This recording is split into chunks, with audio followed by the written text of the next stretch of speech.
It's the day many of us have been waiting for. It's officially now game day for the Chicago Bulls. You guys know what it is. That means we're here live for everything going down for the Chicago Bulls. We're going to break down this game. Can the Chicago Bulls back up all the offseason talk that they've had? Because they've been doing some tough talk in regards to new styles of play, being more tough, all these type of things. We've heard a lot from the Chicago Bulls in wanting to be a tougher team. Now, the question is, how much of that do we see now today with game one, preseason opener? We're going to talk about it all and more, but you know what we got to do first, though? This has been a presentation of the Break Media. And it wasn't that. It's preseason, y'all. We still getting together. Let's play the right intro. You are now tuned in to Chicago Bulls Central, hosted by Haize, your number one spot for all things Chicago Bulls.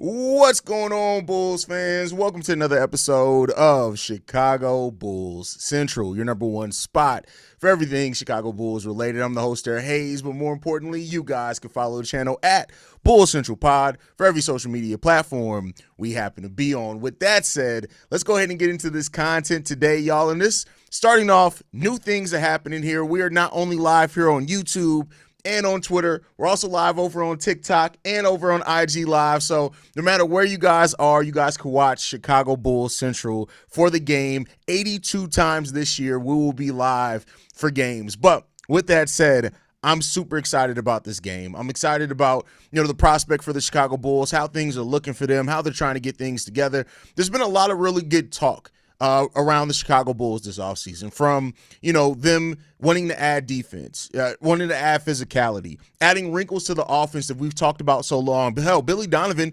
talked about before even the game started, that we want to do more double big things, that we're practicing to use more double big. So all those things there are a lot of things that are excited to be about the season. Now, I do want to temper the expectations, though. This is preseason basketball, and while it's something to be excited for, make no doubt about it, you're probably not going to see the full offense. You're not going to see everything out there, and that's perfectly fine, right? Don't expect to see them look exactly how like they're going to look during the regular season. That's not always very well realistic, right? But they're going to try to put the right things out there. They're going to try to do things the right way, and that's the most important aspect of it all, doing things the right way. And let's see if the Bulls can get that done, man. Seeing the starting lineup today, probably they haven't officially announced it yet. I'm expecting Isaac Okoro and Kevin Huerter to be in the starting lineup. It gives you an opportunity to look at both the guys who are competing for that starting small forward role, and they're going to have a chance out there today to do that and to try to solidify their spots in that. And we'll see if they can do that. If they can, great. If they can't, it is what it is. No harm, no foul when it comes to that. So, but they haven't officially announced the starting lineup. For those that are asking, we do not know yet. That's my expectation.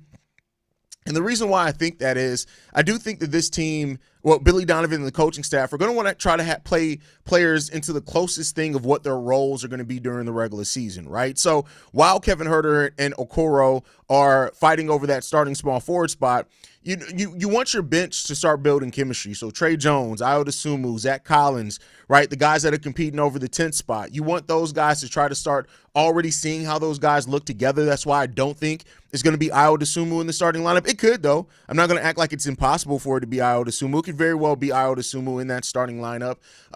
But I'm just not expecting that to be the case, if that makes sense. If it is, cool. I mean, no harm, no foul if it is. Like, Ayo's a player that offers two-way ability. We know that he can hit the three. He was starting to get better in three as the season went on before the shoulder injury ended up getting him. So, hopefully we're going to see a season where he really steps up shooting-wise this season, because we already know the things he's strong at. Being in transition. Ayo's one of our best transition players, one of our best two-way players, right? A player that can really fill it up and do a lot of different things for this team. So you're hoping you're going to see a little bit of that also. So, it's a lot that we're looking at. And, Billy Donovan has already said we're going to see a lot of we're going to go deep into the bench, meaning that we're going to see Isaac Okoro. Yuki Karamora. We're going to see Noah Essengay get an opportunity to that. Lachlan Albrecht, right? We're going to get to see these guys have opportunities in these games. Now, That doesn't mean a lot for the regular season. We'll see how that works out, but it does give them an opportunity to just continue to grow. And, it's going to be a lot of G League for those guys. But that's not necessarily too bad either. I'm not going to hold that against Billy Donovan or anybody else, because this is a team this season that legitimately has – keep in mind, like Dalen, Julian, those guys averaged over 15 minutes per game last year. Patrick Williams averaged, I think it came down to something like 20 minutes per game. He fell off at the end of the year, but, he averaged like that. Those three guys are competing over a 10th spot and fighting over for maybe 11 or 12 minutes in the rotation. Like, that's how deep things are. And I know that Dalen and Julian necessarily, the stat sheet hasn't jumped out at you and looked absolutely amazing, but, like, those are guys that brought some defense at times for the Chicago Bulls. There were times where Dalen Terry went on really good shooting stretches for the Chicago Bulls last season. So these are guys that were firmly in the rotation that are now fighting for a back end of the rotation spot. And you got to see how that's gonna help those players develop, or who's gonna fight over it. My hope is that with the competition for minutes being stronger than what it ever has been for the Bulls in the last 3, 4, 5 years, right? That competition breeds, those players to step it up. And, that's what you hope when you have a competition and when you have players that are fighting for things. You want those guys to lock in. You want those guys to fight to show you, hey, you got to play me. Somebody on the back end of that bench this season needs to make Billy Donovan think about not having them in the rotation. I didn't even mention Jalen Smith. That was our backup center for the majority of last year. He wasn't getting off the bench at the end of last season. So now that you're returning to this roster, those type of things, what are you looking for? Right? What do you now add to your game to try to make Billy Donovan? You had an opportunity last year to be the backup center. You lost that role to a player that we just traded for who brought more rim protection than you. So now what are you bringing? Patrick, I mean, listen, at some point I'm not expecting much from Patrick Williams anymore, but I'm not going to act like there's not a chance that he steps up a little bit too for the Bulls. I'm just not I'm not too hopeful of it, if that makes sense. But, we'll see what Patrick Williams can do. I'm not going to completely count out Patrick. I just personally have learned not to expect shit from Patrick Williams as things stand right now. So I don't expect nothing from P. Will. If P. Will gives us anything and gives it consistently, great. So be it, right?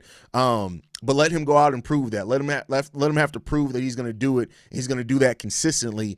And I guess we'll see how things shake out in that point in time. But all right. I mean, listen, I'm really excited about this game. I've been a little nervous today.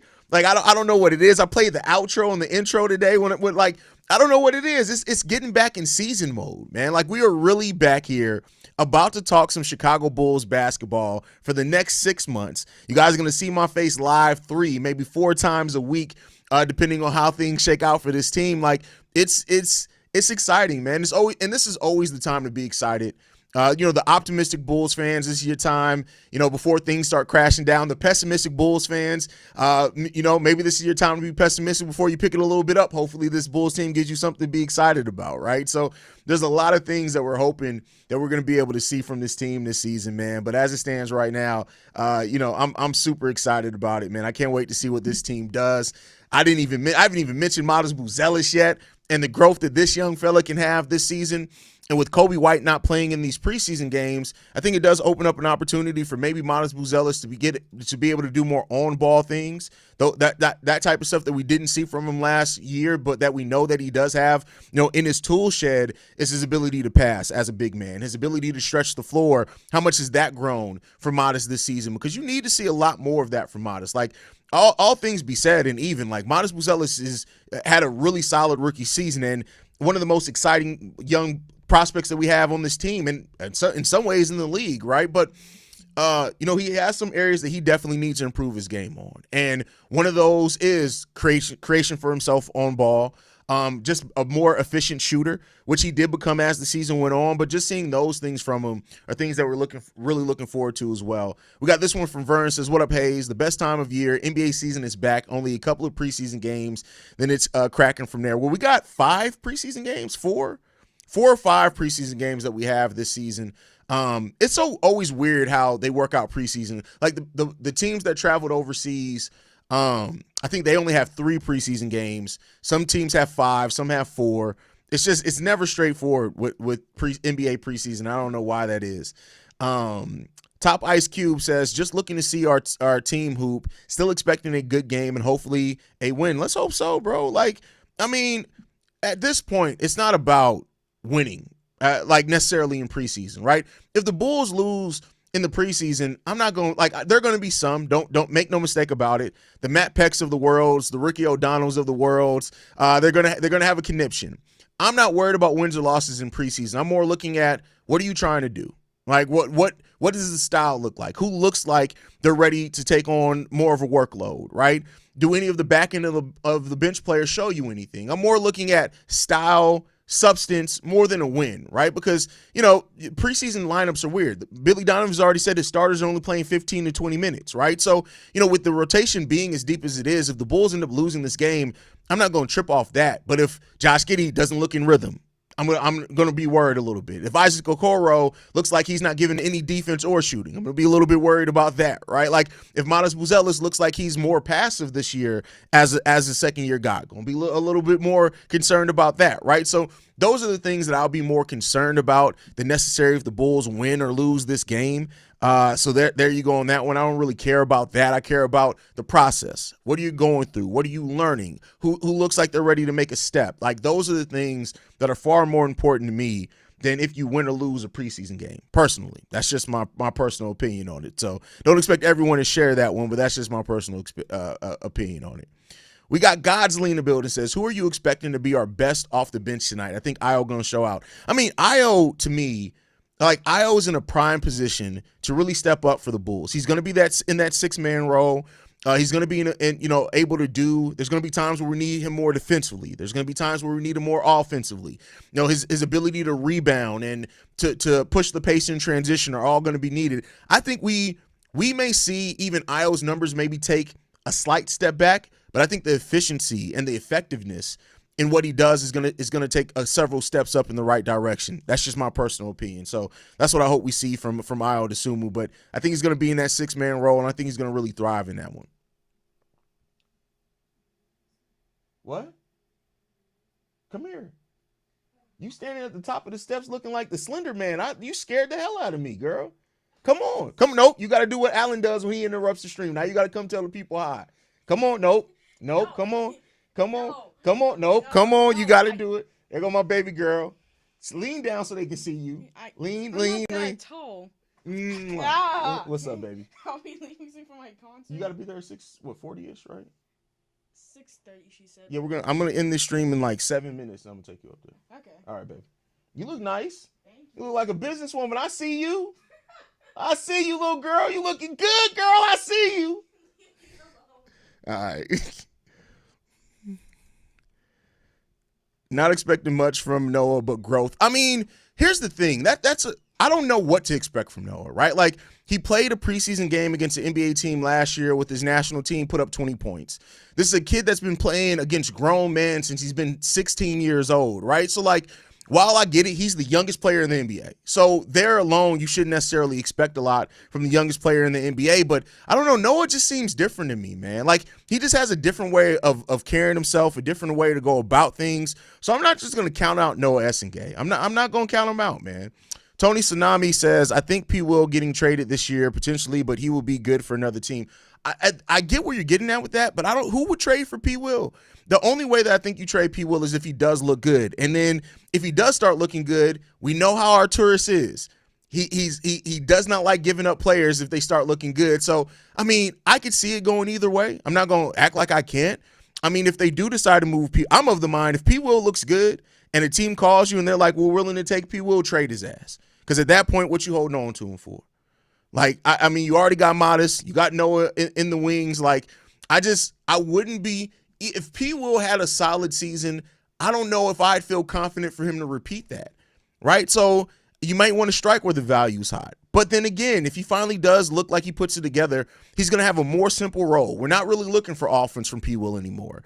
And as a bench player, if you can average 10 points with solid defense as a bench player – that's something that a lot of teams want on their bench, right? So it's not as straightforward as like just get rid of P. Will if he does look good. It's just we'll see. I mean, I can understand. I guess what I'm saying is I can understand either way that the front office could go with it, and we'll just see what happens there, and if we get the right thing out of it. So.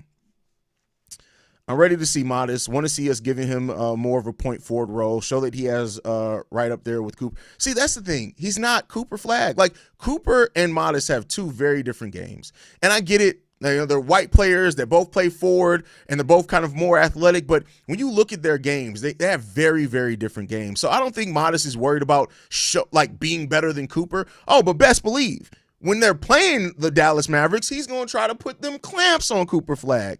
And, we'll see what happens there. But, Cooper already had a really good first preseason game. We'll see what comes of it after that, man. Hey, are we doing Giddey Vegemite triple doubles again this year? Yes. For the entirety of his career as a Chicago Bull, if Josh Giddey gets a triple double, we're doing Vegemite nights. That's every as long as if he's a Chicago Bull for 12 years, we're gonna be doing Vegemite for 12 years. So yeah, that doesn't stop. That doesn't stop. Vikram in the building says, been a minute, bro. Hyped to see Modest in the crew. Let's see who shows out today. Let's see how it goes. Long ways to go. Psych for the season. Walk the talk. Be aggressive. Prove the haters and doubters wrong. Get out of the play-in. Let's play hard, aggressive. Build off the second half of last season. Let's hope so, man. Let's hope so, bro. I really do hope that they can do that, man. You would think people would understand by now that preseason wins and losses don't mean much. Twitter, Instagram comments always show the dumbass. That's hilarious. Yeah, I mean, here's the thing, man. I can't be mad at any fan that gets upset at their team losing the game. I don't care if it's preseason. I don't care who it is, right? I can't be mad at that. But I do think that sometimes people lose perspective, or because it's confirmation bias, right? Because let's say one of the pessimistic people are like, oh, I already think the Bulls are going to suck. If they lose a preseason game, they'll be like, see, I told you, right? So at the end of the day, it is what it is. People are more level-headed when they understand how the ebbs and flows go of the season. It's a preseason game. It's not going to make or break the Bulls season one way or another. But guess what? Do I want the win? Abso-fucking-lutely. I want every win. But, it is what it is when that comes down to it, man. Have you heard the Billy Donovan interview yesterday on NBA radio?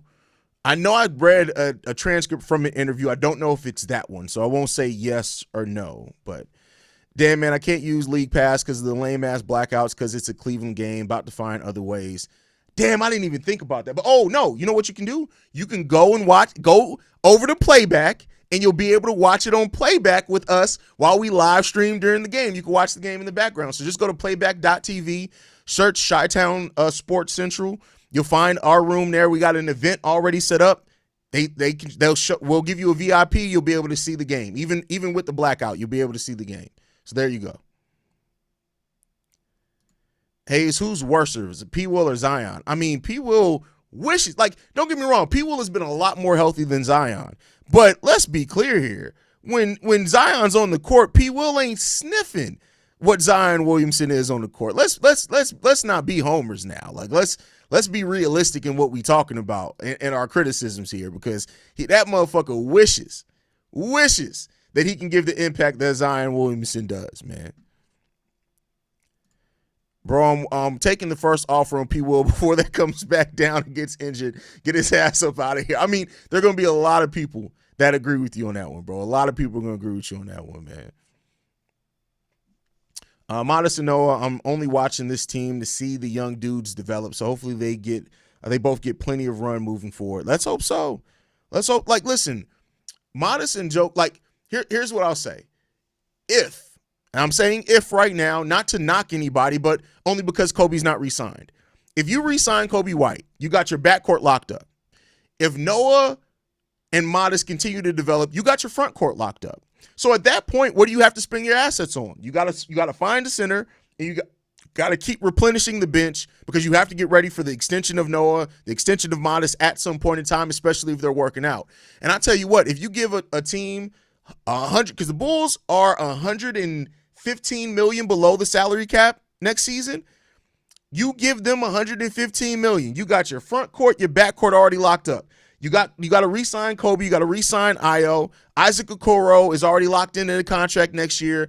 I tell you what, one draft pick, 100 and something million, and a $17 million trade exception, you better goddamn well be able to put a playoff team together if that's the case. And if you can't, we got some problems. We got some problems, big fella. So we'll see. We'll see. Now, it is preseason, so I can't do my normal 30-minute live stream. I got to go drop my daughter off to her choir thing. So I appreciate you guys for sticking it out, man. It seems like everything went good on Instagram. Everything went good over on we're live on Instagram, live on TikTok. We'll be live on playback for the game as well, so make sure y'all stay tuned in with us for that one. Love you guys. Go Bulls. See Reg. Y'all know how it goes, man. I'll catch you guys here in about 30 minutes for the live watch party. Love you guys. Go Bulls. Peace, y'all. This has been a presentation of the Break Media.